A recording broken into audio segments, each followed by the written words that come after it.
Olá, meu amigo, olá, minha amiga, professor José Trindade mais uma vez, para finalmente encerrarmos aqui nossa abordagem do artigo 5º, tá? E vamos olhar aqui rapidamente, porque são menos frequentes, apesar de muito importantes, e quando caem são bastante literais, assim, a cobrança mesmo do texto da Constituição. Vamos falar aqui das garantias penais e processuais penais, tá? E até algumas garantias processuais gerais, tá? Mas vamos lá, só para pincelar aqui. Primeira garantia penal de relevo. Eita, essa aqui vai dar bronca. A presunção de inocência.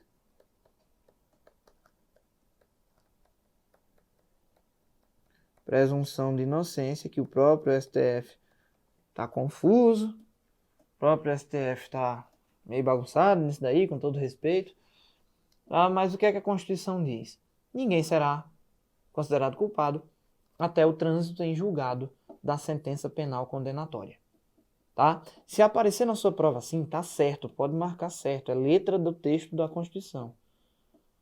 A discussão no STF é o que é trânsito em julgado, quando ocorre o trânsito em julgado, etc. Mas que precisa esperar o trânsito em julgado, precisa. Está escrito lá na própria Constituição. Beleza? Outra garantia importante para você lembrar aqui é a questão da vedação a qualquer tipo de juízo ou tribunal de exceção. O que é isso? É a ideia do juiz natural.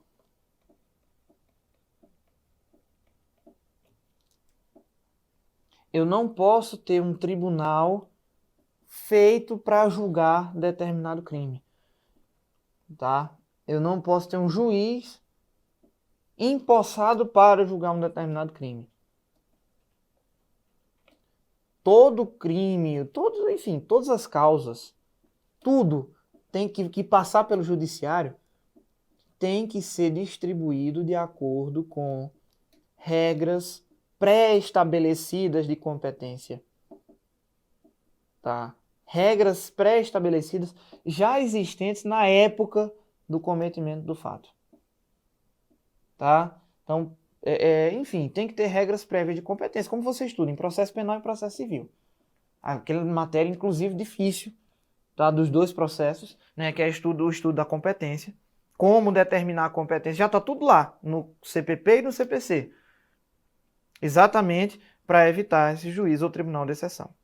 Beleza? Então, qualquer tipo, toda vez que a sua prova falar que alguém sugeriu que fosse feito um tribunal específico para julgar aquela causa, tá errado, não pode, por causa do princípio do juiz natural. É proibido ter um tribunal de exceção. Você pode também encontrar a expressão tribunal à quo, tá? Que é exatamente esse tribunal de circunstância. Ocorreu um crime, faz um tribunal. Beleza? Então, lembre disso. Só cuidado com uma coisa, uma jurisprudência do STF, que é bestinha, mas vale a pena você lembrar, que é o seguinte: a criação de uma nova vara, a criação de varas, tá? Por exemplo, tem uma vara mista, vara civil e criminal. Aí depois se separam, são criadas duas varas, uma vara civil e uma vara especificamente criminal. O STF disse, olha, isso aí é só um desmembramento de algo já existente, a competência é a mesma, tá? Então, em regra, isso daí não representa afronta ao princípio do juiz natural. Beleza? Também existe a garantia do famoso devido processo legal, que você estuda lá com o professor de processo civil, professor de processo penal, mas tem que ter ampla defesa, contraditório, famosa ampla defesa e contraditório, tá? Tem que ter todos os ritos processuais serem respeitados, etc. Isso aqui eu já estou envolvendo outras matérias, eu não vou me meter muito nisso não. Outra questão que eu preciso que você lembre é o seguinte: a razoável duração do processo, a celeridade processual, todos os litigantes, todos os participantes de um processo têm direito a que esse processo tenha uma razoável duração, não se estenda por anos e anos, embora isso na prática não aconteça. Mas está lá na Constituição, inclusive é o último inciso do artigo 5º, inserido em 2004. Tá? Então, mesmo num processo penal, mesmo em qualquer processo, você tem que ter essa garantia de razoável duração do processo. Inclusive, eu queria chamar a atenção aqui que a questão do devido processo legal e da razoável duração do processo se aplicam tanto a processos judiciais, tá, como a processos administrativos. Processos judiciais e processos administrativos.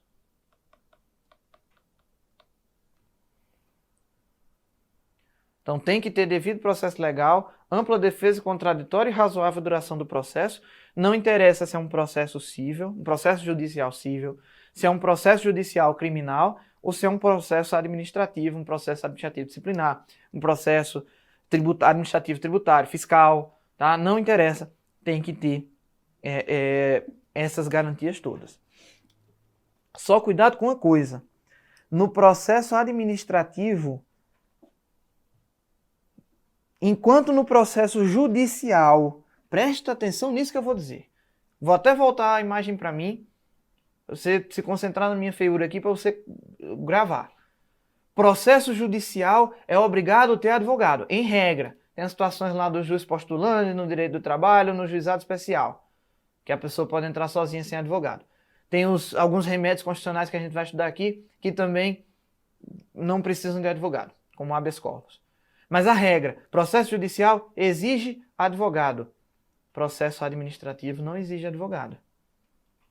Processo administrativo pode ter advogado, pode não ter. É facultativo. Lembre disso, isso é súmula vinculante e você sabe que súmula vinculante cai direto em prova. Tá? Então o STF diz o seguinte: olha, não é nulo um PAD, um processo administrativo disciplinar ou qualquer outro processo administrativo, se o acusado ou se os envolvidos não forem assistidos por advogado.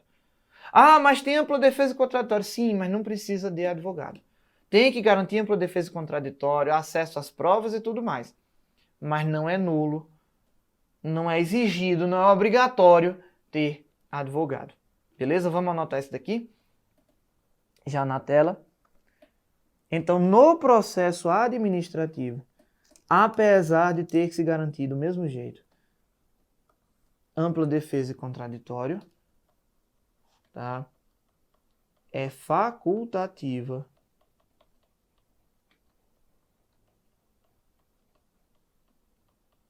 a presença de advogado. Beleza? Aí você tem outras garantias que nós vamos encontrar lá na Constituição, tá? Lá no artigo 5º, do artigo 50, do inciso 50 ali, você tem a comunicação da prisão, você tem o direito de não produzir provas contra si mesmo, de se manter em silêncio, tá? Tudo aquilo ali você tem na Constituição, mas você aprofunda quando for estudar o direito processual penal. Então, por hora, para o direito constitucional, para a sua prova de direito constitucional, acho que isso daqui é o mais relevante. Beleza? Então, com isso a gente encerra o artigo 5º, faltando ainda os remédios constitucionais, que a gente vai ver em outro momento, tá? Agora, na sequência, a gente já passa a falar de direitos sociais, de ordem social, depois vai falar um pouco de nacionalidade, direitos políticos, tá? Lá no final, a gente fala dos remédios constitucionais, porque você já emenda com a parte do professor Cristiano, tá? Que é a parte de controle de constitucionalidade, a parte judicial, do poder judiciário, etc.